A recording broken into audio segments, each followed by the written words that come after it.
90 দশকের অন্যতম সেরা অভিনেত্রী ছিলেন রচনা ব্যানার্জি। ওড়িয়া ফিল্ম ইন্ডাস্ট্রি এবং বাংলা সিনেমা ইন্ডাস্ট্রি বা টলিউডে যেমন কাজ করেছেন রচনা, তেমনই তিনি কাজ করেছেন বলিউডে। একটা সময় রচনা ব্যানার্জি তামিল, তেলেগু, ওড়িয়া, হিন্দি এবং বাংলাতে চুটিয়ে কাজ করেছেন। তবে খ্যাতির শিখরে থাকতে থাকতেই তিনি হঠাৎ ছেড়ে দেন অভিনয়। কেন জানেন? রচনা ব্যানার্জির অভিনয় জীবন শুরু হয়েছিল সুখেন দাসের দান প্রতিদান সিনেমার হাত ধরে। ইন্ডাস্ট্রিতে তখন ঋতুপর্ণা, শতাব্দী, দেবশ্রীদের মতো সিনিয়র তারকাদের রাজত্ব চলছে। সেই সময় রচনার উত্থান হয়। প্রসেনজিতের সঙ্গে তিনি 35টি ছবিতে অভিনয় করেছেন। এক সময় টলিউড ছেড়ে চলে যান ওড়িয়া ফিল্ম ইন্ডাস্ট্রিতে। সেখানে সিদ্ধার্থ মহাপাত্রের সঙ্গে 40টির বেশি ছবিতে কাজ করেছেন। তার কেরিয়ারের বেশিরভাগ ছবি ছিল সুপারহিট।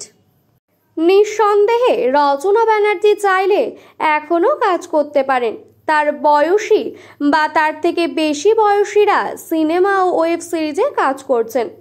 মেইন স্ট্রিম ছবি ছাড়ার পর রচনাকে শেষবার শিবপ্রসাদ ও নন্দিতার রামধনু সিনেমাতে দেখা গিয়েছিল। তারপর তিনি ছবিতে অভিনয় করা এক প্রকার বন্ধই করে দেন। শোনা যায় ইন্ডাস্ট্রিতে নাকি তিনি সেভাবে সুযোগ পাননি কখনো। রচনা বন্দ্যোপাধ্যায় দীর্ঘদিন ভালো পরিচালকের সঙ্গে ভালো ছবিতে কাজের সুযোগ খুঁজেছেন, কিন্তু তার কাছে সেই ডাক এসে পৌঁছায়নি। সংবাদ মাধ্যমের কাছে এই বিষয়ে সাক্ষাৎকার দেওয়ার সময় আক্ষেপ ঝরে পড়ে তার গলায়। শেষ পর্যন্ত সিনেমাতে কাজের আশা ছেড়ে দিয়ে রচনা দিদি নাম্বার ওয়ানের সঞ্চালনা করতে থাকেন। তবে এমন নয় যে দিদি নাম্বার ওয়ানের সঞ্চালনা করার মাঝে রচনার কাছে সিনেমার প্রস্তাব আসেনি, কিন্তু ওই সময়টাতে নিজের ছেলে ও পরিবারকে নিয়ে ব্যস্ত হয়ে পড়েন রচনা। তিনি নিজের মুখেই বলেছেন, ছেলে, পরিবার ও দিদি নাম্বার ওয়ান সামলে তিনি সিনেমার কাজ করার সময় পাচ্ছিলেন না। আর বর্তমানে তো তিনি আরও ব্যস্ত ব্যবসা এবং রাজনীতির কাছে। দিদি নাম্বার ওয়ানের সঞ্চালনার পাশাপাশি শাড়ির ব্যবসা শুরু করেন রচনা। তিনি একবার একটি সাক্ষাৎকারে বলেছিলেন, আমি আর অভিনয় করবই না, সময় নেই এখন, আমি তো এখন বিজনেস ওম্যান হয়ে গিয়েছি।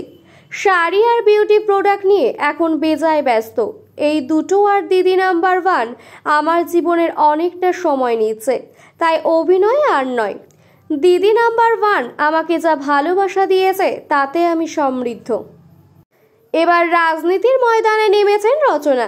আগামী দিনে লড়বেন লোকসভা নির্বাচনে। জিততে পারলে রাজ্য শাসক দলের হয়ে এমপি পদ পাবেন রচনা। তখন তার দায়িত্ব আর ব্যস্ততা আরও বাড়বে। তখন কি দিদি নাম্বার ওয়ানও ছেড়ে দিয়ে ক্যামেরার সামনে আসাই বন্ধ করে দেবেন রচনা ব্যানার্জি? রাজনীতিবিদ হিসেবে গড়বেন নিজের নতুন পরিচয়। উত্তর দেবে সময়।